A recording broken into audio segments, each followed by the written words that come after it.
Lori Vallow, 7 Signs of a Narcissistic Female. Hit that subscribe button and hit the notification bell so you can get notification every time I upload. Okay, so research seems to strongly indicate that there are more male narcissists than female narcissists, but the most narcissistic person I've ever observed is Jodi Arias. I will do a mental health and personality analysis on her one day, but today I want to focus on Lori Vallow, although this list does not only pertain to Lori Vallow, but female narcissists in general. Okay, so number 1, obsessed with her appearance or keeping up appearances. It seems to me that throughout her life, she has invested a lot in her appearance. Competing in a beauty pageant, she would have worked out and made herself visually appealing. She had breast augmentation. This may be an indication that she likes to be the center of attention.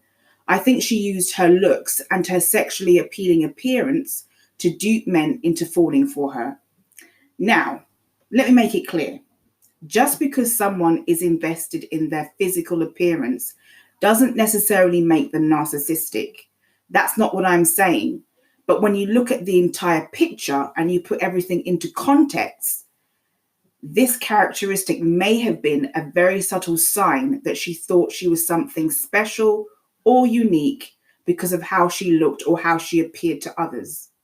Number 2, toxic multiple marriages. Now, a lot of narcissistic women depend on men for narcissistic supply or fuel, or they might be gold diggers. In Lori Vallow's case, I think it was both.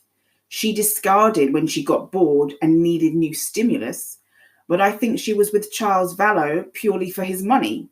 She accused Charles of having an affair when she was actually the one having an affair, and she gaslights him and has him killed before moving on with Chad and, hoping to collect the 1 million in life insurance. So she was a toxic and malignant serial bride. Number 3, religious manipulation and or hypocrisy. I think Lori Vallow is a spiritual narcissist who uses religion to manipulate and exploit others. I think this is a convoluted aspect of her superficial charm. She's not authentic with her religious beliefs. It's a mask she hides behind. And look where it got her. Nothing good came from it. She has a dead husband, 2 dead kids, and now she's in jail. So how pious was she in reality?